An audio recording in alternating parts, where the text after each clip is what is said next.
बिस्मिल्लाहिर्रहमानिर्रहीम। अस्सलाम वालेकुम नाज़रीन, मैं हूँ साकिब बशीर। इस वक्त सुप्रीम कोर्ट में हम मौजूद हैं। मेरे साथ सीनियर सहाफ़ी हैं हसनात मलिक साहब मौजूद हैं और कोर्ट रिपोर्टर सीनियर सहाफ़ी सोहेल रशीद साहब। हम बात करेंगे सुप्रीम कोर्ट में जो हलचल है।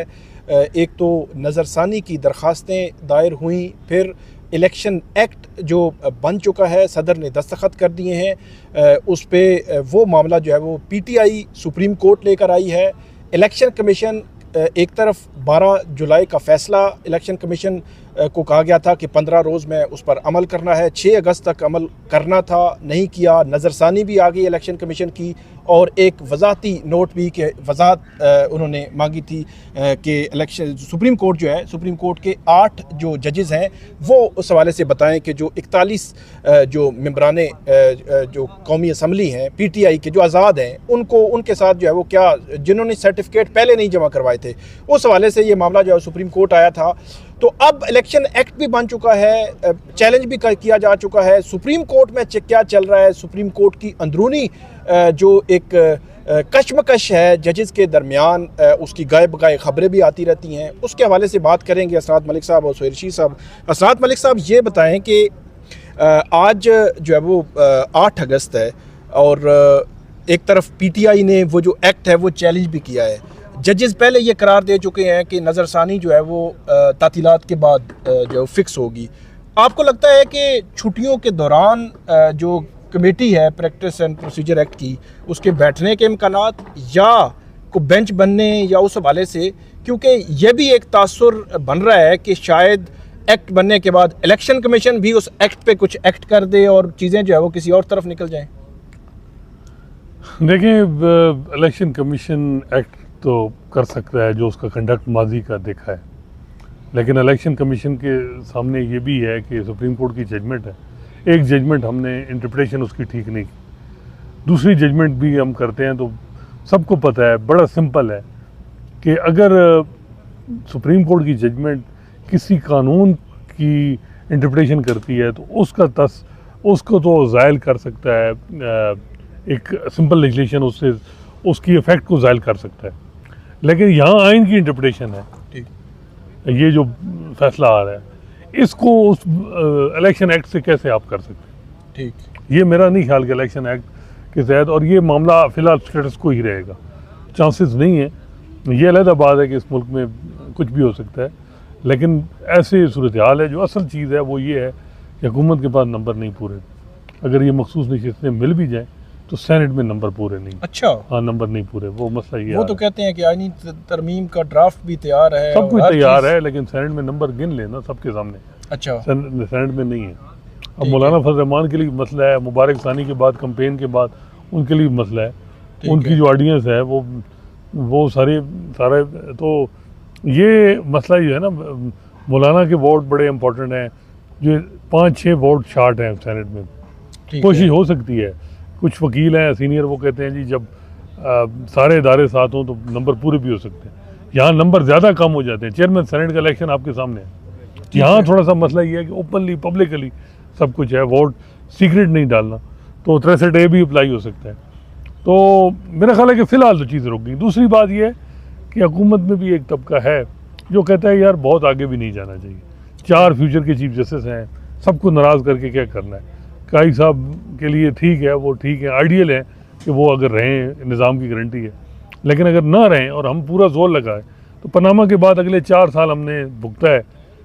सुप्रीम कोर्ट में 2022 तक सुप्रीम कोर्ट हॉस्टाइल रही नून लीग के ख़िलाफ़, तो अब क्या हम मज़ीद ये करना चाह रहे हैं, ये भी एक मामला है। सोहेल रशीद साहब, ये बताइएगा कि इलेक्शन एक्ट इलेक्शन कमीशन जो है वो कहते हैं कि क्रेडिट या डिसक्रेडिट होने से भी बात मेरे ख्याल में तो बहुत आगे निकल गई है कि इलेक्शन 8 फरवरी के हुए, फिर उन्होंने गलत तशरीह की, फिर उस पर अड़े हुए हैं। और अब ये क्या हम एक तासुर ले सकते हैं कि अभी जो एक्ट बना है उस पर इलेक्शन एक्ट करेगा कुछ ना कुछ, आपको लगता है सुप्रीम कोर्ट की जजमेंट के बावजूद? और क्या सुप्रीम कोर्ट में ये छुट्टियों में केसेस मुकर्रर होते नज़र आ रहे हैं आपको? मैं आपको सबसे पहले सवाल का जवाब दूं, और वो खबर है कि इलेक्शन कमीशन पूरा मनोन अमल करने जा रहा है इलेक्शन तरमीमी एक्ट पर, ठीक है, जो पार्लियामेंट ने बनाया है। और ये उनको ढकी छुपी बात नहीं है। सेक्रेटरी इलेक्शन कमीशन जब ये बिल अभी कायमा कमेटी के सामने था, वहाँ क्या आए थे जी कि आपका इख्तियार कानून साजी है, हम पार्लियामेंट के साथ खड़े होंगे। पहले इस कानून साजी से ये डिबेट बनाई गई थी कि जी इख्तियार है पार्लियामेंट का, इख्तियार है पार्लियामेंट का। सब सोच रहे थे कि कौन से इख्तियार की बात कर रहे हैं, किसी फैसले ने आपका छीना तो है नहीं। तो पता चला कि वो पेशबंदी हो रही है कि एक ऐसा कानून बनाने जाना है। तो इलेक्शन कमीशन ने कल जो नज़रसानी में आ गया है और वो कह रहे हैं हमने गलत तशरीह की भी नहीं, और वो उल्टा आइन सिखा रहा है सुप्रीम कोर्ट के 11 जजेस को, बशमूल चीफ जस्टिस काजी फैज़ ईसा, ठीक है, कि जी हमने गलत तशरीह नहीं की। वो कहते हैं फैसला मेरा था यार, आपने गलत क्यों? कहते हैं नहीं आसी ठीक समझे हैं। ठीक, वो इलेक्शन कमीशन 2 जजेस के साथ खड़ा है, वो इख्तिलाफी नोट वाले, एडवांस इख्तिलाफी नोट वाले, ठीक, उनके साथ। तो इलेक्शन कमीशन तो पार्लियामेंट के उसकी रोशनी में उसे जो भी होगा वो नोटिफिकेशन जारी करेगा और वो सुप्रीम कोर्ट को कहेगा आपकी जजमेंट आई थी, हमने इम्प्लीमेंट कर दिया था। 39 का नोटिफिकेशन किया था, 41 पर जजमेंट की पैरवी करते हुए इम्प्लीमेंटेशन में हमने इबहम दूर करने आपसे रजू किया था, हमारी इम्प्लीमेंटेशन अवर हो गई। उसके बाद हम ये कानून आ गया था, इसलिए हम उनको रिजर्व सीटें दे नहीं सके और उनके ऊपर नहीं बांट सके और वापस हो गया सारा सिलसिला। तो हम बताएं, हम तो दरमियान में खड़े हैं, आप दोनों आपस में तय कर लें, जो कहेंगे हम दोबारा कर लेंगे। इलेक्शन कमीशन बड़ा सेफ और सेफली यहाँ पे खेल जाएगा। मामला सारा अब 2 सूरतों में सुप्रीम कोर्ट में टेकअप हो सकता है। एक तो पाकिस्तान तहरीक इंसाफ की वो पिटीशन टेकअप हो जिसमें उन्होंने इस एक्ट को चैलेंज किया है। दूसरा कोई सुप्रीम कोर्ट खुद से सो मोटो करे। आज आप प्रैक्टिस एंड प्रोसीजर कमेटी का कोई इजलास नहीं हुआ, आज थर्सडे को होता है। हाँ जी होता है, आज हुआ ही नहीं है। बाकी बेंच पहले से तयशुदा हैं, तो कल आखिरी वर्किंग डे है। कल अगर कुछ ना हुआ तो उसके बाद ये सीन सारा फिलहाल के लिए ओवर है। मलिक साहब जिस तरह कह रहे हैं कि हुकूमत के पास नंबर पूरे नहीं है, लेकिन मौलाना फजल रहमान के ऊपर पीटीआई काउंट नहीं कर सकती। पीटीआई को मौलाना फजल रहमान साहब सुप्रीम कोर्ट में उनकी नशिस्तों की मुखालफत कर चुके हैं, ठीक है, और नज़रसानी के मामले पे वो खामोश हो गए थे जी ठीक है नहीं जा रहे, लेकिन वो मुखालफत भी नहीं कर रहे। कमेटी के अंदर जब वोटिंग हुई इस इलेक्शन एक्ट में तरमीम की तो उन्होंने इसकी मुखालफत नहीं की, बस चुप करके बाहर निकल गए, हम वोटिंग में हिस्सा नहीं लेते। उनको पता था मंजूर हो रही है, मुखालफत भी नहीं की कि गवर्नमेंट को कोई ऐसा तासुर ना चला जाए। तो जो उनकी मजबूरियाँ मुबारक सानी वगैरह वो उसके ऊपर अगले जुमे को दोबारा जलसा रख लेंगे जी कि नहीं, फैसले को उन्होंने सराहा अभी से। इलेक्शन जब आया फैसला सुप्रीम कोर्ट का उसको भी सराहा। फिर आपको भी पता है कि वो पीटीआई से भी 1 सीट उनको मिली है खैर सगाली के तौर पे। 1 सीट से वैसे मौलाना साहब का नहीं सेनेट कुछ नहीं होता, वो सेनेट की ना, मैं कह रहा हूं उनका प्लान है कि वो 1 सीट देंगे। हाँ मतलब हमेशा तो वो 1 सीट से वैसे उनको कुछ नहीं होता। बड़ा पैकेज तो उनको के लिए अनाउंस करना पड़ेगा पीटीआई को केपी में। प्रॉब्लम ये है कि अली अमीन भी उनकी भी कॉन्स्टिट्यूंसी वही है, मौलाना की भी है, तो मौलाना ज़रूरी है। मौलाना को निकाल के भी केपी में अभी सेनेट के इलेक्शन बाकी हैं, 11 सेनेटर आने हैं, उसके बाद चीज़ें क्लियर होनी है। इतनी जल्दी नहीं है कि वीकेंड पे ये मामला हो जाए। अब जो तो ये पहले तो केपी में इलेक्शन हो ना वहाँ सेनेट में, ठीक है, और वो पहले शेड्यूल आएगा, वो शेड्यूल से पहले रिजर्व सीटें नोटिफाई होंगी। तो ये अभी लंबा काम है। नहीं लंबे काम भी हमने देखा कि ये अभी जो इन्होंने इलेक्शन एक्ट में तरमीम करनी थी ये तो 5-6 दिनों में हो गया। जैसे कौमी असम्बली में देखिए मैं आपको बताऊं, सेनेट सदर गजट नोटिफिकेशन। देखिए मैं आपको बताऊं, ये जो जजेस हैं 8, इनको नहीं पता था कि ये फैसला आगे तक जाएंगे, ये मामला जाएंगे, ये भी फिर आगे तक जाएंगे। ये जस्टिस बंदयाल का भी इनके सामने मॉडल है कि 90 दिन के अंदर इंतखाबात में वो अमल दरामद नहीं करा सके जजमेंट। आज भी एक हेयरिंग केस में जैसे मंसूर अली शाह ने बड़ा कन्वे किया कि जी आर्डर पे अमल दरामद करना होगा, तो आर्डर पे अमल दरामद वो करवाएंगे और इस दफ़ा कुछ और ही तरीक़ाकार होगा। अच्छा, मेरा ख्याल है कि कोई ऐसा होगा जिसमें ये सियासतदानों को नहीं, ये इलेक्शन कमीशन या कोई और मामला होगा जहाँ मतलब है कि ऐसी परेशानी होगी सुप्रीम कोर्ट की तरफ से। सुप्रीम कोर्ट को जो असल बड़ा चैलेंज है ना वो आप समझे, वो इलेक्शन कमीशन या और किसी का नहीं है, वो सुप्रीम कोर्ट के अंदर का जो अंदरूनी खलफशार या अंदरूनी लड़ाई है वो है। जब आपकी एक दूसरे के खिलाफ इतनी महादाराई है और एक धड़े को बैरूनी इमदाद किसी और तरफ से और एक को एक इधर से मिल रही हो, तो उसमें आप क्या कह सकते हैं। अब तो ये ऐसा लग रहा है कि सुप्रीम कोर्ट प्राइमरी पार्टी 2 फरीक बन गए और बिहाइंड जो बाहर है असल फरीक तो कोई और ही है होता है, आप सबको पता है, जिसको ज़रूरत होती है। लेकिन ये सूरत हाल है कि अगर कॉन्स्टिट्यूशन अमेंडमेंट के लिए सारा कुछ हो रहा है, जुडिशल पैकेज तो काजी फैसल साहब के लिए क्या हो रहा है, और काजी फैसल साहब के लिए हो रहा है तो वो मेन बेनिफिट। अभी भी वैसे लगता है आपको काजी फैसल जो है वो एक्सटेंशन अगर वो खुद ना कहीं हुकूमत के ले लें तो फिर कोई सिचुएशन बन सकती है? देखिए सिचुएशन तो काजी साहब तो वो अगर वो कुछ नहीं कर रहे हैं तो वो ये सारे इकदाम क्यों कर रहे हैं। ठीक। एक बात तो ये हो सकती है ना कि मंसूर अली शाह साहब और वो, क्योंकि वो उसकी वजूहात हैं जिसकी वजह से वो इस वक्त उनकी, अमूमन ये होता है ना कि बंदा हो जाए कि यार कोई जिस तरह कोई बंदे को कोई ऐसा महसूस हो कि यार मुझे कोई हाथ हो गया है जिसका,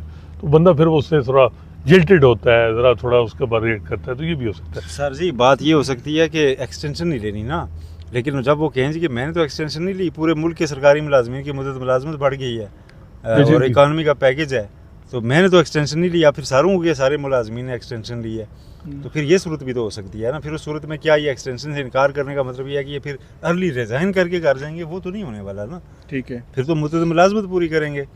तो अच्छा सुहेल साहब, एक चीज़ और बताइएगा कि जो कमेटी है, कमेटी में 12 जुलाई के बाद हमने देखा कि पहले वो नज़रसानी वाला मामला आया, उसकी मीटिंग मिनट्स जारी होते हैं, उसमें ये होता है कि नज़रसानी काजी साहब जो है वो एग्जैक्टली फ़ैसले के चेयर, उसके बाद नज़रसानी फ़िक्स करने के लिए तैयार थे और बाकी जजेज़ ने इख्तलाफ किया।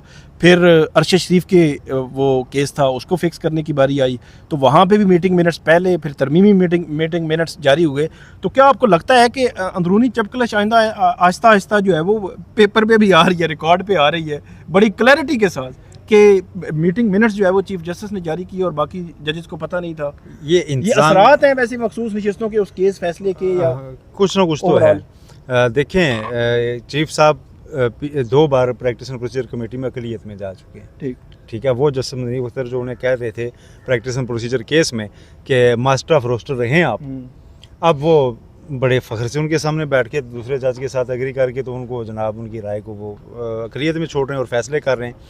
बात यह है कि ये जो मीटिंग मिनट्स पब्लिक हो रहे हैं या जो बिल्कुल अंदर के इंतज़ामी सतह के मामलात हैं वो जो पब्लिक हो रहे हैं, ये पब्लिक डोमेन में नहीं आने चाहिए थे। पहली बात ये अंदर ही रहें, क्योंकि आम लोग जो है ना उनका ट्रस्ट हो जाए। लेकिन अगर जब आप रोज़ पब्लिक कर रहे हैं, जब आपने देखा अच्छा जी बात चल रही है जी चीफ जस्टिस साहब ने क्यों मुखालफत की लार्जर बेंच की, तो आपने अपने मीटिंग मिनट्स जाहिर कर दिए जी, सामने आ गए, पब्लिक हो गए, अपलोड हो गए कि जी वजह ये थी।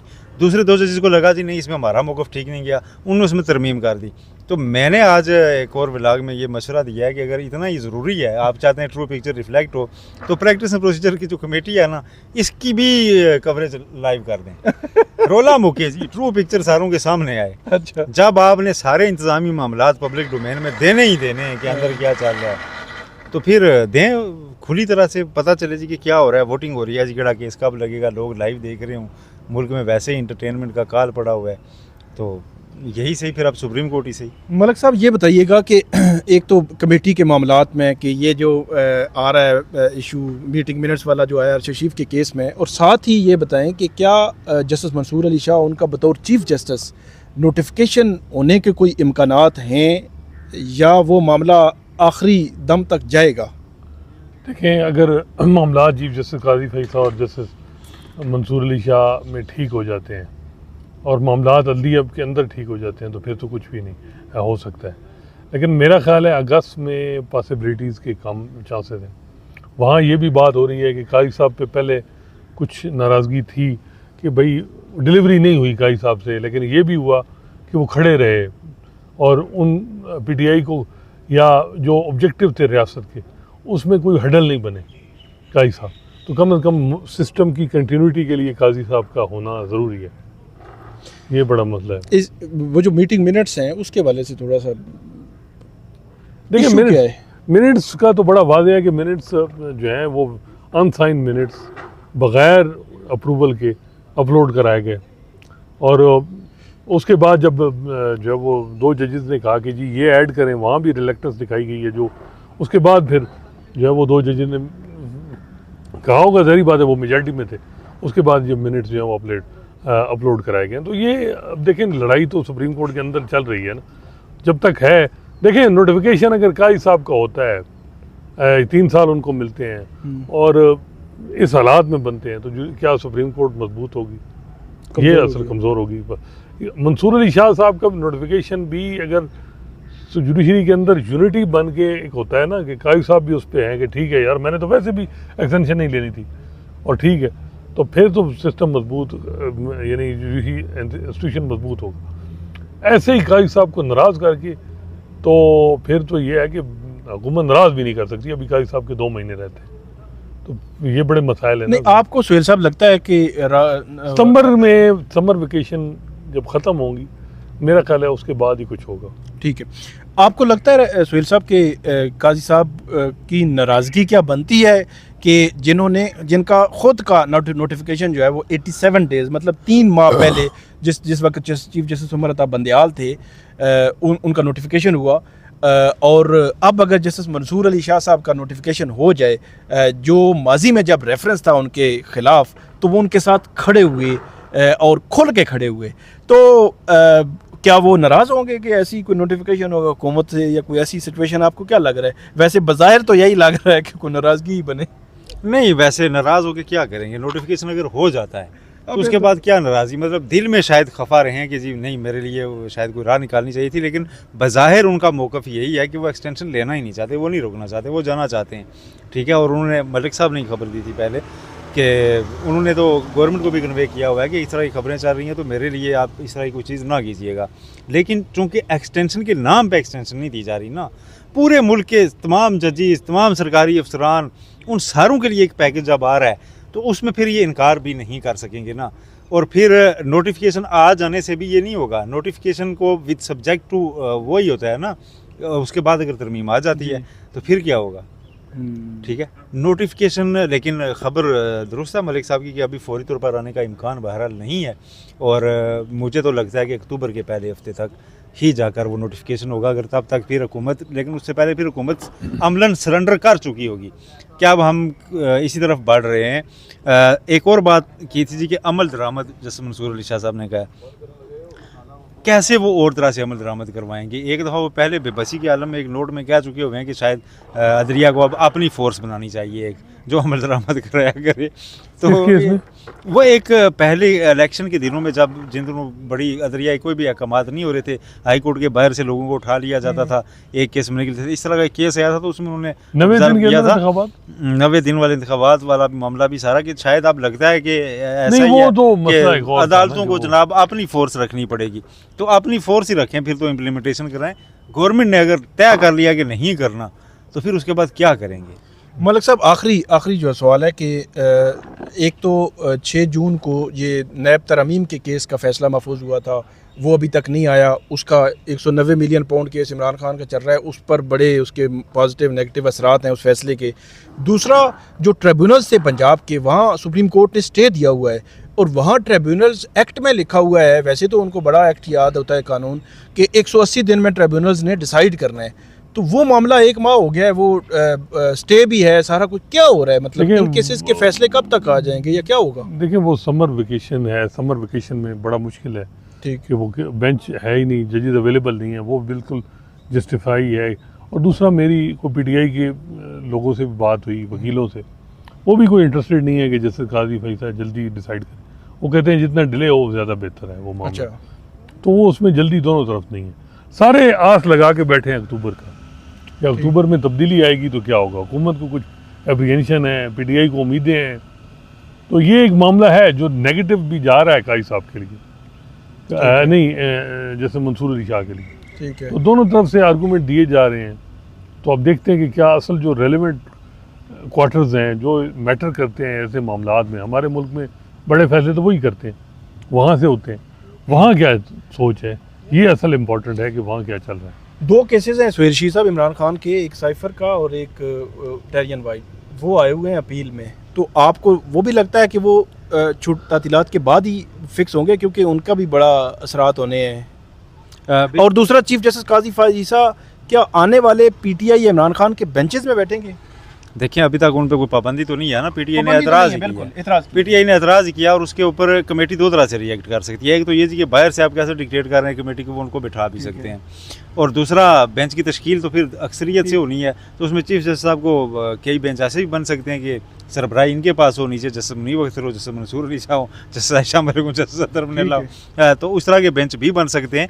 लेकिन साइफर वाले के ऊपर ज़रूरी नहीं है कि वो छुट्टियों के बाद ही लगे।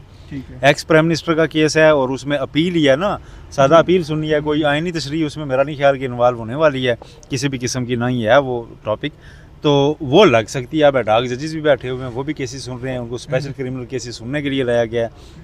तो इमरान खान के केसेस बिल्कुल टेकअप हो सकते हैं, लेकिन इमरान खान की लीगल स्ट्रेटजी यही अभी तक मुझे लगती है कि अक्टूबर तक टेकअप ना हो। बिल्कुल, बहुत शुक्रिया सुहेल रशीद साहब, हसनात मलिक साहब। तो नाजरीन, सुप्रीम कोर्ट में क्या चल रहा है, क्या पक रहा है और चीज़ें किस तरफ जा रही हैं, सुप्रीम कोर्ट के अंदर क्या है, हुकूमत क्या सोच रही है, इलेक्शन कमीशन क्या करने जा रहा है, हर एंगल को हमने कवर करने की कोशिश की आज की वीडियो में।